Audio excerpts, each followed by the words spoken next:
So we'll discuss today about the dominant and recessive. Genes are of two types. We have two type of gene. One is dominant gene and other is recessive gene. So dominant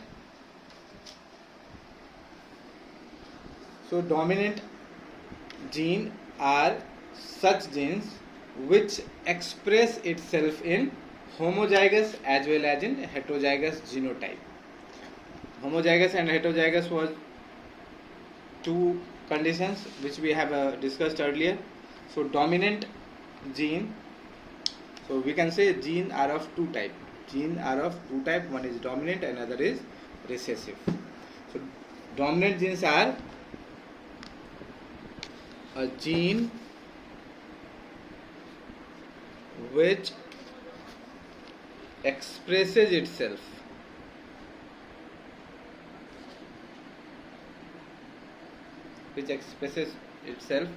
in homozygous as well as in heterozygous genotype. So such genes which express their character, which express themselves in both the condition, in homozygous as well as in heterozygous genotype. In both the condition, this gene will express its character, and such genes will be known as dominant gene. So, for example, if you take the height of the plant, so height of the plant might be tall or dwarf, tall or short. So suppose for tall character of the plant,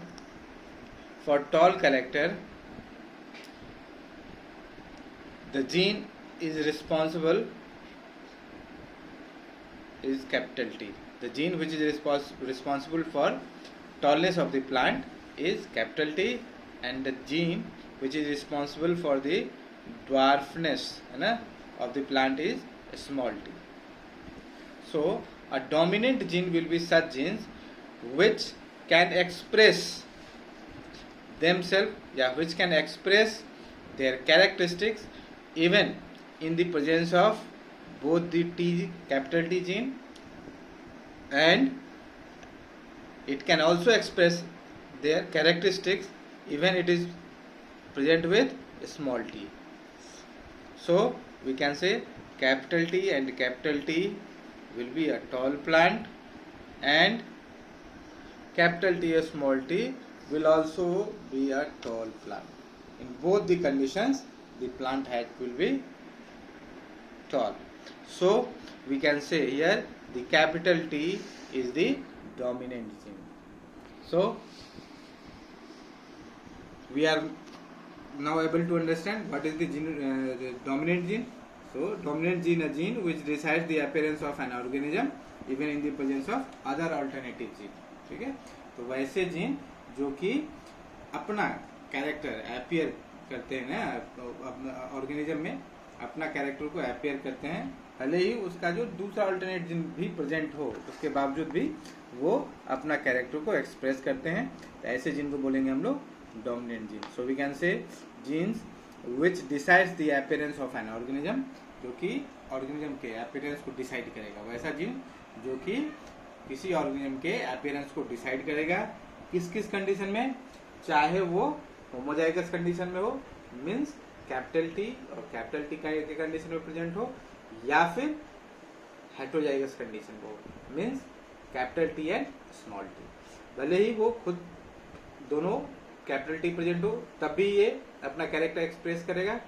अगर ये capital T और small T है तो वहां भी ये क्या करेगा, अपना कैरेक्टर को एक्सप्रेस करेगा. तो ऐसे जीन को बोलेंगे हम लोग dominant gene. Now will come to the recessive gene. तो रिसेसिव जीन आर दो gene which express itself only in homozygous genotype. वैसा जीन जो कि अपने आप को तभी एक्सप्रेस करेगा जब वो होमोजाइगस कंडीशन में हो, मीन्स स्मॉल टी और स्मॉल टी। ऐसे जीन को हम लोग क्या बोलेंगे, रिसेसिव जीन। तो हाइट के लिए capital T is the dominant gene and small T is the recessive gene. So this gene small T will express its characteristics only in such condition where it is present with a small t only. When it will be present with capital T, it will be not able to express its characteristics. तो जब ये capital T के साथ होगा तो ये अपना character को एक्सप्रेस नहीं कर पाएगा, इसका कैरेक्टर हिडन हो जाएगा। तो ऐसे जीन को बोलेंगे कि हम लोग recessive gene. So we can see a gene which expresses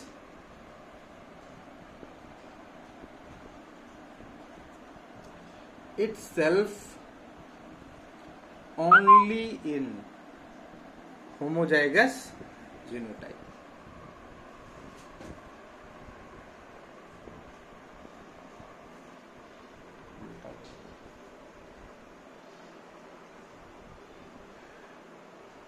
only in homozygous genotype. तो ऐसे जीन जो कि अपने आप को सिर्फ और सिर्फ होमोजाइगस कंडीशन में ही एक्सप्रेस कर सकता है, तो ऐसे जीन को बोलेंगे क्या हम लोग, रिसेसिव जीन।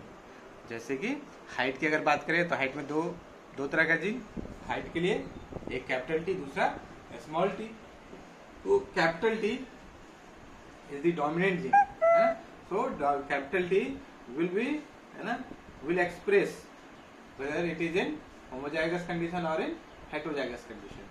होमोजाइगस कंडीशन में रहेगा तो भी अपने आप को एक्सप्रेस करेगा, हेटेरोजाइगस कंडीशन में रहेगा तो भी अपने आप को एक्सप्रेस करेगा। Means capital T homozygous condition इसमें रहेगा तो भी अपने आप को एक्सप्रेस करेगा, और capital T small T heterozygous condition, इस कंडीशन में भी ये capital T will express it's character. So capital T is the dominant gene for high, and small t will be able to express itself only in homozygous condition. In homozygous condition, what does it mean? It means when small t is present with small t only. In that condition only it will be expressed itself. So such genes are called recessive genes. So we can say a recessive gene is such gene which decides the appearance of an organism. Recessive gene is such gene which decides the appearance of an organism only in the presence of other identical gene. दूसरा उसी के जैसा अगर gene present है तभी ये अपने आप को एक्सप्रेस कर पाएगा, ठीक है। और इसको चलिए, तो डोमिनेंट जीन को जो हम जो रिप्रेजेंट करेंगे उसको कैपिटल लेटर से, है ना। डोमिनेंट जीन को हम लोग कैसे रिप्रेजेंट करेंगे, कैपिटल लेटर से।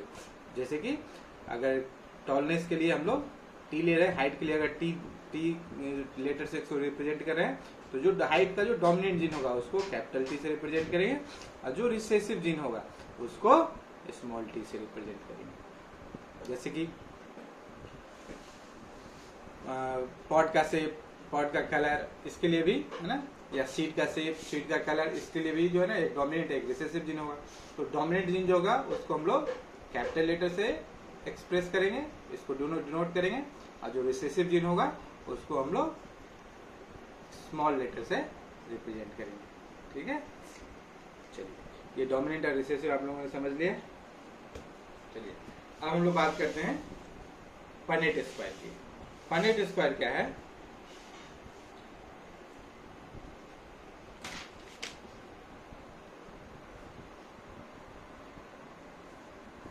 पनेट स्क्वायर, ये पनेट स्क्वायर डेवलप किया गया था, it was developed by RC Punnett, RC Punnett ने इसको डेवलप किया था। या पनेट स्क्वायर होता क्या है? तो Punnett square it is a graphical representation, it is the graphical representation to calculate the probability of all possible genotype of offspring in a genetic cross. किसी एक जेनेटिक क्रॉस में, है ना, कितने तरह के, है ना, कितने तरह के पॉसिबल जीनोटाइप हो सकते हैं, इसको कैलकुलेट करने के लिए एक हम लोग इसको एक स्क्वायर के रूप में इसको हम लोग रिप्रेजेंट करते हैं, यही कहलाएगा आपका Punnett square. So we can say Punnett square is graphical representation. It is a graphical representation to calculate the probability of all possible genotype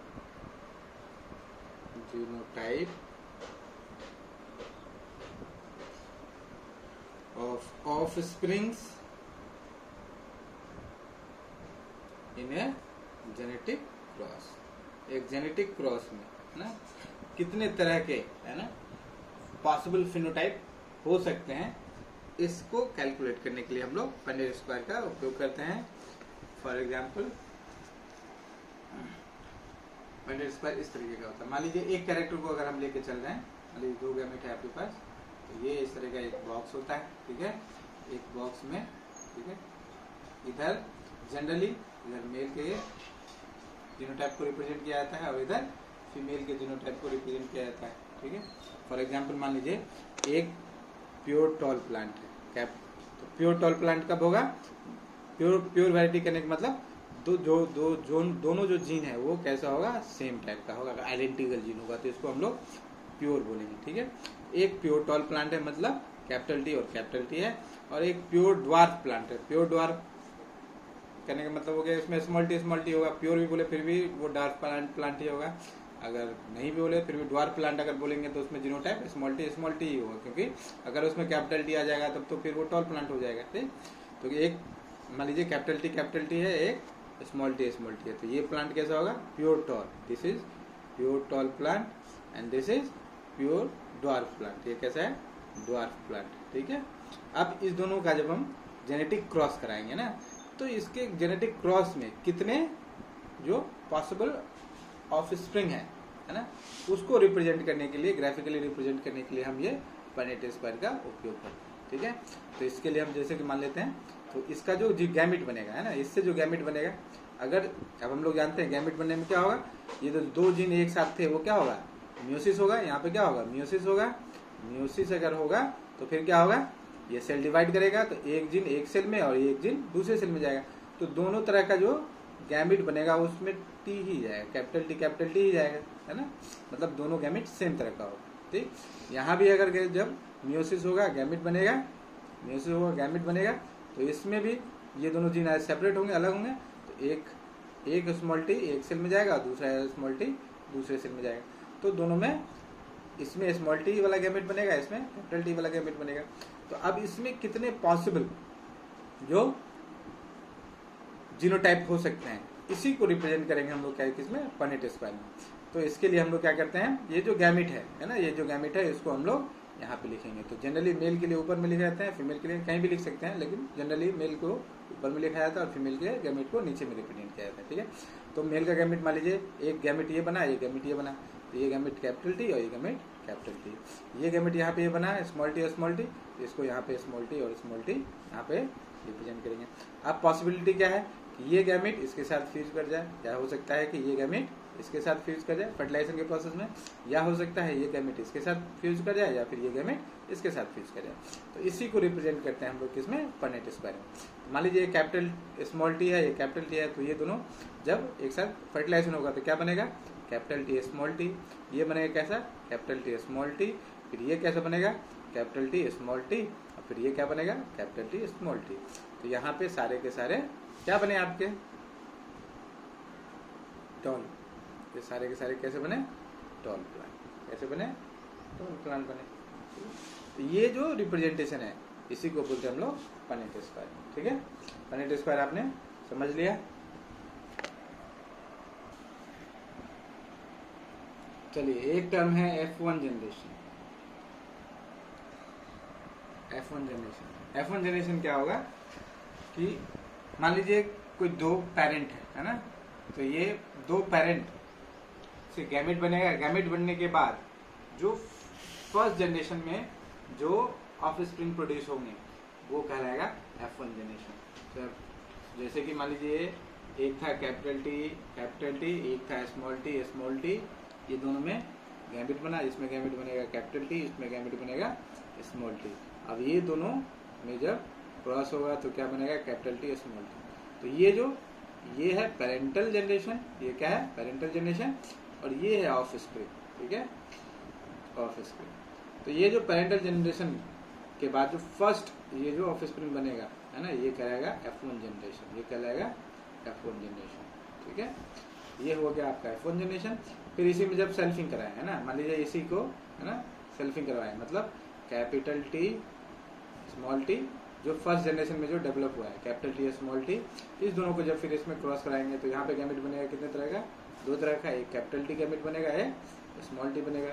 यहाँ पे कैपिटल टी और स्मॉल टी बनेगा। फिर अब ये जो इससे जो इसका जो प्रोजेनी होगा ये कहलाएगा F2 जनरेशन। तो यहाँ पे क्या होगा, कैपिटल टी बन सकता है, capital T small T capital T और स्मॉल टी। तो यहाँ पे चार तरह के बन सकते हैं। एक ये इसके साथ अगर कंबाइन किया, फर्टिलाइज किया तो क्या बनेगा, कैपिटल टी। ये अगर इसके साथ फ्यूज हुआ तो कैपिटल टी स्मॉल टी। ये अगर इसके साथ फ्यूज हुआ, यही पॉसिबिलिटी है, तो कैपिटल टी स्मॉल टी, और अगर ये इसके साथ फ्यूज हुआ तो स्मॉल टी। तो ये चार तरह का प्रोजेनी बनेगा, ठीक, ये चार तरह का प्रोजेनी बनेगा। तो ये जो चार तरह का प्रोजेनी बना ये कहलाएगा F2 जनरेशन, ये कहलाएगा F2 जनरेशन, ठीक है। तो F1 जनरेशन क्या कहलाएगा, व्हेन द पेरेंट्स ब्रीड, है ना।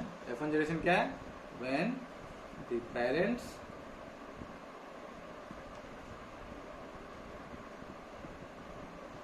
ब्रीड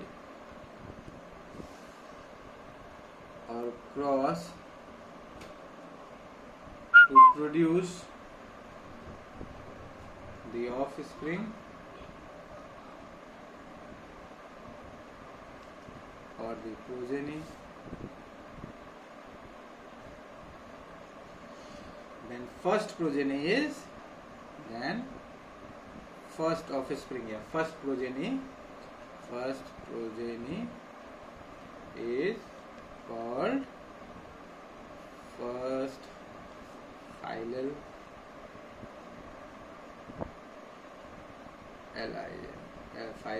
generation और F1 जनरेशन, ठीक है। F1 जनरेशन क्या हुआ कि जब पेरेंट्स ब्रीड करेंगे या क्रॉस करेंगे टू प्रोड्यूस ऑफ स्प्रिंग। तो ये पेरेंट्स है, ये ब्रीड किए, ये जो ऑफ स्प्रिंग डेवलप हुआ है ना, this generation is called F1 generation. और जब F1 जनरेशन का जब सेल्फिंग होगा, मतलब सेल्फिंग करने का मतलब खुद में क्रॉसिंग होगा, मतलब ये जो प्रोजेनी है ये इसको एक मेल ले लिए और ये कैपिटल टी स्मॉल टी वाला फीमेल ले लेंगे। तो ये जब फिर क्रॉस करेगा और इससे जो प्रोजेनी डेवलप होगा तो वो कहलाएगा F2 जनरेशन, ठीक है। सो F2 जनरेशन क्या होगा, व्हेन फर्स्ट जनरेशन प्रोजेनी, ये जो फर्स्ट जनरेशन का जो प्रोजेनी था, when first generation progeny cross और ब्रीड among themselves, मतलब ये सेल्फिंग कराया, मतलब खुद में, है ना। among themselves they produce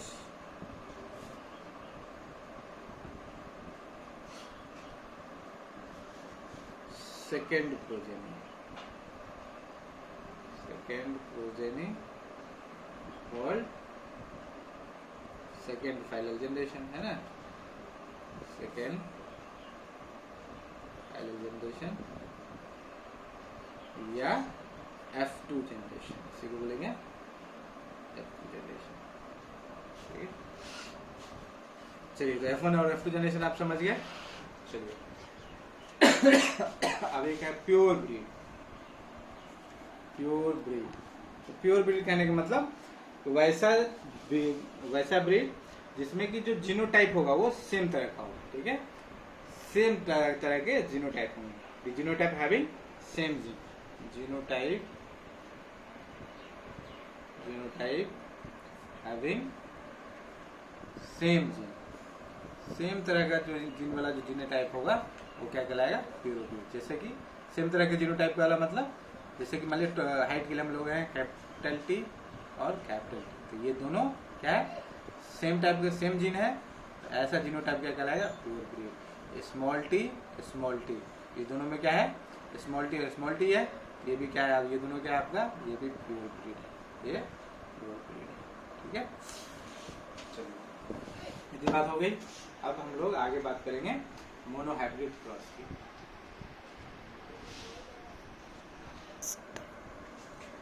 चलिए now will talk about the monohybrid inheritance. तो मोनोहाइब्रिड इनहेरिटेंस कहने का मतलब होता है कि जब मेंडल ने जब एक्सपेरिमेंट किया था, है ना, तो मेंडल के सक्सेस का कारण यही था कि उन्होंने जब ये ब्रीडिंग करवाया था पी प्लांट्स में, तो उन्होंने एक कैरेक्टर को एक बार में स्टडी किया था, बहुत सारे कैरेक्टर को एक साथ लेकर के स्टडी नहीं किया था। उन्होंने एक कैरेक्टर को एक बार में एक ही कैरेक्टर को लिया और उसी को, है ना, 1 2 3 जनरेशन तक, है ना, उसको ब्रीड करा कर देखा, और तब जाके वो निष्कर्ष पे निकले कि अलग अलग कैरेक्टर्स को, है ना, अलग अलग एक कैरेक्टर को अलग लेकर चलते हैं, तो हम लोग देखते हैं कि नेक्स्ट जनरेशन में हर एक कैरेक्टर में हम लोग देखते हैं कि एक पैटर्न उनको मिला, है ना। तो यही कारण था मेंडल के सक्सेस का, क्योंकि उन्होंने एक कैरेक्टर को एक बार लिया। ठीक है, तो मोनोहाइब्रिड क्रॉस क्या होता है, तो इसमें हम जैसे ये क्रॉसिंग हम लोग करवाएंगे, इसमें हम एक कैरेक्टर को ही लेके चलेंगे। जैसे कि अगर हम हाइट को लेके चल रहे हैं तो प्लांट का हाइट के कैरेक्टर को ही हम स्टडी करेंगे, बाकी कैरेक्टर में क्या हो रहा नहीं हो रहा उससे कोई हमें मतलब नहीं होगा। ठीक है, अगर मान लीजिए फ्लावर के कलर को लेके चल रहे हैं तो सिर्फ एक कैरेक्टर फ्लावर के कलर को लेके चलेंगे और कोई कैरेक्टर को स्टडी नहीं करेंगे, बस इसी कैरेक्टर को हम कंसीडर करेंगे। तो ये क्रॉस कहलाएगा क्या, मोनोहाइब्रिड क्रॉस। अगर हम पॉड के शेप को लेके चल रहे हैं या सीड के शेप को लेके चल रहे हैं तो हम सिर्फ सीड के शेप को ही लेके चलेंगे और दूसरा कोई कैरेक्टर को हम लोग स्टडी नहीं करेंगे। तो एक बार में जब हम एक ही कैरेक्टर को लेकर के उसके स्टडी करते हैं या उसके इनहेरिटेंस को फॉलो करते हैं, तो ये कहलाएगा आपका मोनोहाइब्रिड क्रॉस। तो मोनोहाइब्रिड क्रॉस क्या होगा, in this type of cross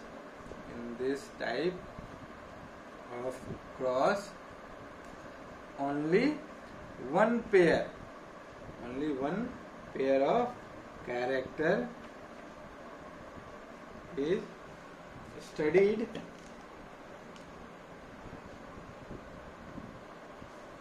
at a time।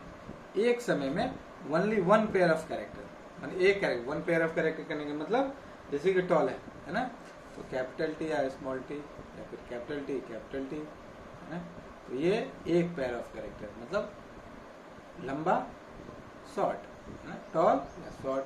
ठीक, एक बार में एक पेयर कैरेक्टर होगा, एक ही टॉल और शॉर्ट। टॉल है प्लांट की, शॉर्ट है, तो एक पेयर कैरेक्टर हो गया ना। तो इस टाइप के क्रॉस में हम लोग only one pair of character को स्टडी करते हैं एक समय में। तो ऐसे क्रॉस को बोलेंगे, ऐसे इनहेरिटेंस को बोलेंगे हम लोग मोनोहाइब्रिड इनहेरिटेंस। ठीक है,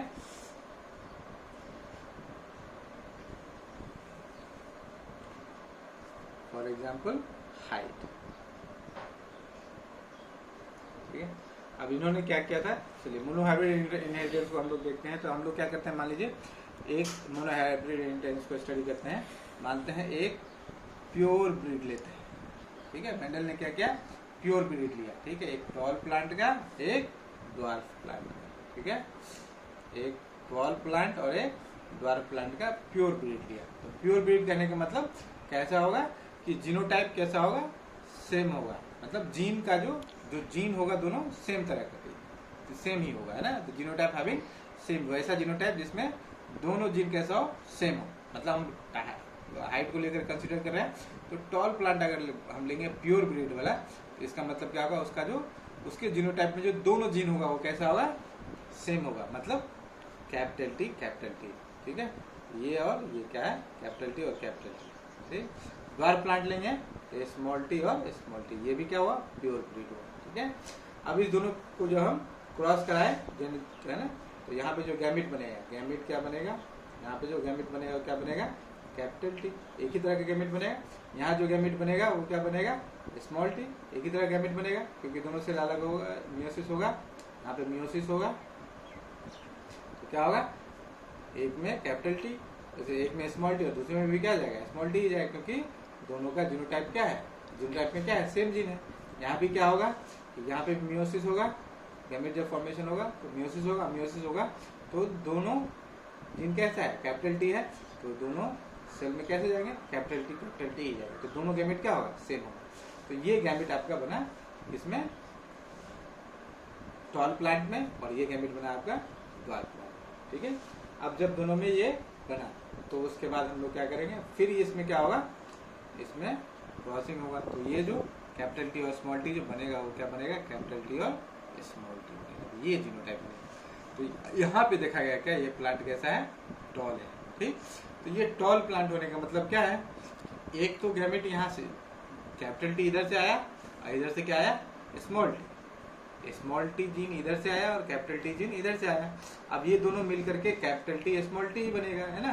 ये दोनों जब क्रॉस करेंगे, मतलब एक सेल ये है जिसमें कैपिटल टी है, एक सेल इसमें है जिसमें स्मॉल टी है। अब ये दोनों गैमेट जब फ्यूज करेगा तो दोनों गैमेट फ्यूज करके क्या आएगा, जीन जो आएगा कैपिटल टी स्मॉल टी आएगा।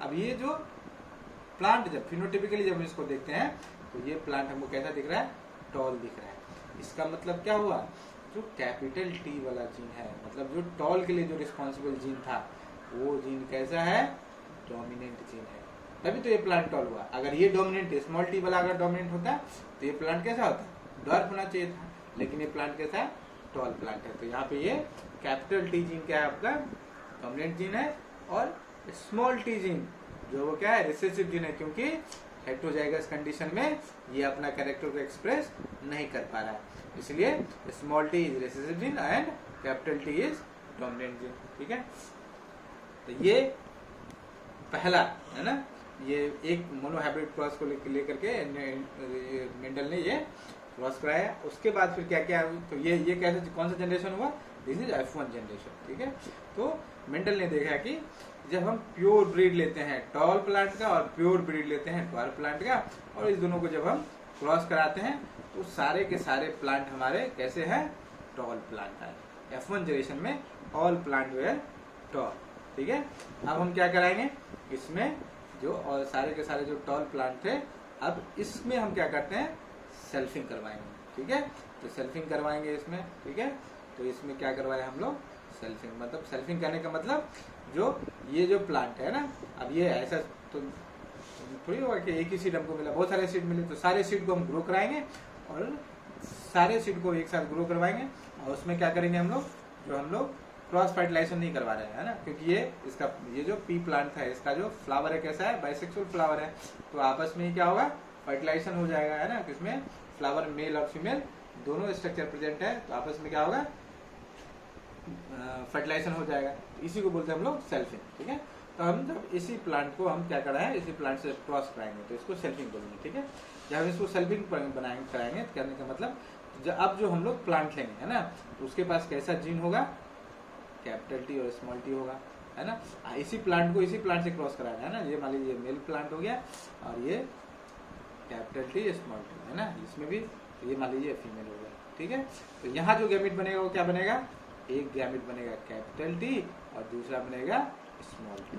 यहाँ जो गैमेट बनेगा वो भी क्या बनेगा, यहाँ पे एक गैमेट बनेगा कैपिटल टी और दूसरा गैमेट बनेगा क्या, स्मॉल टी। ठीक है, अब इसको हम लोग 1/8 स्क्वायर में देख लेते हैं, पॉसिबल जीनोटाइप कितना बनेगा, तो 1/8 स्क्वायर के लिए क्या किए, इसे ले लेंगे, है ना, तो एक साइड में हम लोग मेल गैमेट और दूसरे साइड में फीमेल गैमेट, है ना।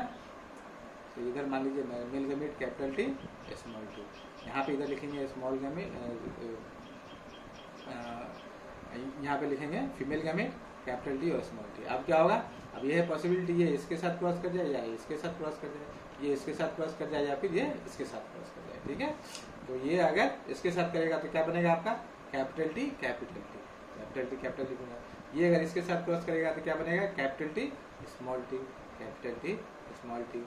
अब इसका हो गया, अब ये गैमेट फ्यूज हो, पॉसिबिलिटी है कि ये गैमेट फ्यूज करे इससे, है ना, तो ये गैमेट जब इससे फ्यूज करेगा तो क्या बनेगा, कैपिटल टी स्मॉल टी, और ये भी पॉसिबिलिटी है कि ये गैमेट इस गैमेट से फ्यूज करे तो क्या बनेगा, स्मॉल टी स्मॉल टी। ठीक है, तो यहाँ पे अगर हम देखते हैं फिनोटाइप, है ना, फिनोटिप टाइप अगर देखें तो कैपिटल टी वाला प्लांट हमको इसको जब ग्रो करवाएंगे तो हमको कैसा दिखेगा, टॉल प्लांट दिखेगा। कैपिटल टी स्मॉल टी वाला भी कैसा दिखेगा हम लोगों को, टॉल प्लांट दिखेगा, क्योंकि इसमें कैपिटल टी प्रेजेंट है। और कैपिटल टी कैसा जीन था, यहाँ पे टॉल प्लांट को आने दिया था, नहीं आने दिया था। तो ये कैसा जीन है, डोमिनेंट जीन है। तो ये भी कैसा होगा, टॉल प्लांट आपको दिखेगा बाहर से। ठीक, ये प्लांट कैसा दिखेगा, कैपिटल टी और स्मॉल टी। तो ये भी प्लांट कैसा दिखेगा आपको, टॉल दिखेगा। ये प्लांट कैसा दिखेगा आपको, इसमें स्मॉल टी और स्मॉल टी है। इसका मतलब ये जो प्लांट होगा वो कैसा होगा, ड्वार्फ प्लांट होगा। ये प्लांट कैसा होगा, ड्वार्फ। तो अगर हम इसमें देखेंगे तो कितने टॉल और कितने ड्वार्फ प्लांट आपको दिखेंगे, 1 2 3 प्लांट क्या दिखेंगे आपको, टॉल दिखेंगे। और एक प्लांट आपको क्या दिखेगा, ड्वार्फ दिखेगा। So you understood now. So in F2 generation we see in that there is one short or dwarf plant is developed, but we have seen in the F1 generation we had crossed a tall plant, pure tall plant with dwarf plant, but in F1 generation there was no dwarf plant observed. In F1 generation we found only tall plants, है ना, we found only tall plants, but on selfing, है ना, on selfing in F2 generation we observe, है ना, when we crossed the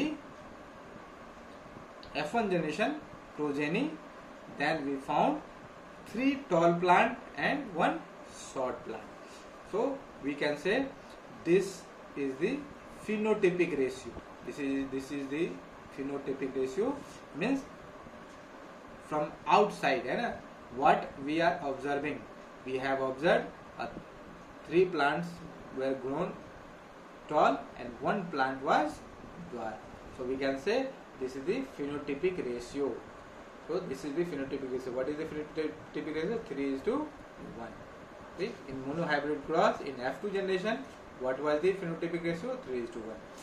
But if we observe the genotype, अगर हम लोग क्या करें, अगर हम जब जीनोटाइप को ऑब्जर्व करेंगे, अगर इसके जीनोटाइप को ऑब्जर्व करें, जीनोटाइप मीन्स किस प्रकार के जीन प्रेजेंट है। तो जब हम जीनोटाइप को ऑब्जर्व करेंगे तो यहाँ पे देखेंगे क्या है, एक प्लांट में, in 1 plant we observe genotype of capital T and capital T. In 2 plants we observe the genotype of, in 2 plant we observe the genotype of capital T and small t, and again in 1 plant we have observed the genotype of small t and small t. So this genotype is different, this genotype is different, and this genotype is different. So we can say the genotypic ratio, genotypic ratio is found to be what, 1:2:1. So in Mendes monohybrid cross in F2 generation we found phenotypic ratio of 3:1 and genotypic ratio is 1:2:1. So from here, अब ये जो हम लोगों ने monohybrid cross किया, इसमें हमें क्या पता चला, इसमें हमें पता चला कि एक तो लॉ ऑफ डोमिनेंस यहाँ से निकल के आया कि जब हम प्योर टॉल प्लांट और प्योर ड्वार्फ प्लांट को ब्रीड कराते हैं तो फर्स्ट जनरेशन में सारे के सारे प्लांट कैसे थे, टॉल थे। इसका मतलब यहाँ पे कोई ऐसा जीन था जो कि दूसरे जीन के कैरेक्टर को एक्सप्रेस नहीं होने दिया। तो यहाँ से निकल के आया आपका law of dominance, law of dominance. और जब हम F2 जनरेशन में आते हैं ना, जब हम सेल्फिंग करवाते हैं, जब F2 जनरेशन में आते हैं तो यहाँ पे जो कैरेक्टर छुप गया था, हाइड हो गया था, जो कैरेक्टर अपने आप को एक्सप्रेस नहीं कर पा रहा था किसमें, F1 जनरेशन में, वो कैरेक्टर सेकेंड जनरेशन में, F2 जनरेशन में फिर से अपीयर होता है। इसका मतलब कि जो कैरेक्टर यहाँ पे अपीयर नहीं हुआ था, इसका मतलब वो कैरेक्टर वहाँ पे खत्म नहीं हुआ था, वो कैरेक्टर हाइड हो गया था, वो कैरेक्टर एक्सप्रेस नहीं हो पाया था। लेकिन जब F2 जनरेशन में आया तो वहाँ पे ये कैरेक्टर फिर क्या करता है, अपने आप को सेग्रीगेट करता है, अलग करता है और अपने आप को एक्सप्रेस कर लेता है। तो ये फिर यहाँ से है ना F2 यहाँ से मेंडल ने दूसरा लॉ दिया, इस यहाँ से दूसरा लॉ आया, law of segregation. Law of segregation. वैसे आप लोगों को अगर पूछा जाएगा what is Mendel's first law, तो ये है लॉ ऑफ सेग्रीगेशन। ऐसे इसको अभी लॉ ऑफ डोमिनेंस को तुम नहीं दिया गया, law of segregation is the first law. तो मोनोहाइब्रिड आप पूछेगा कि भाई कि लॉ ऑफ सेग्रीगेशन किस इनहेरिटेंस से आया, तो हम लोग बताएंगे क्या, मोनोहाइब्रिड इनहेरिटेंस से आपको लॉ ऑफ सेग्रीगेशन आया। ये मेंडल ने जो लॉ ऑफ सेग्रीगेशन दिया वो किस इनहेरिटेंस के, किस मोनोहाइब्रिड इनहेरिटेंस के बेसिस पे कि डाइहाइब्रिड इनहेरिटेंस के बेसिस पे दिया, तो वो दिया लॉ ऑफ सेग्रीगेशन किस बेसिस पे, मोनोहाइब्रिड इनहेरिटेंस के बेसिस पे उन्होंने दिया लॉ ऑफ सेग्रीगेशन। तो लॉ ऑफ सेग्रीगेशन क्या कहता है, लॉ ऑफ सेग्रीगेशन कहता है कि वैसे कैरेक्टर या वैसे ट्रेड्स जो कि वैसे जीन जो कि F1 जनरेशन में अपने आप को एक्सप्रेस नहीं कर पाए, वो कैरेक्टर लॉस नहीं होता है, वो कैरेक्टर खत्म नहीं होता है, वो जीन खत्म नहीं होते हैं, वो कैरेक्टर अपने आप को जब गैमिट फॉर्मेशन होता है तो गैमिट फॉर्मेशन के टाइम में ये अपने आप को क्या करते हैं, सेग्रीगेट कर लेते हैं, या अपने आप को अलग करते हैं और फिर अपने आप को एक्सप्रेस करते हैं। तो यही कहलाता है law of segregation. So far we have discussed monohybrid cross. In next video we'll discuss about the dihybrid cross. अभी तक आप लोगों को जो समझ में नहीं आया होगा तो एक बार आप लोग मुझे कमेंट सेक्शन में कमेंट करके बताइएगा, तो मैं उसको फिर से रेक्टिफाई करने की कोशिश करूँगा। Thank you.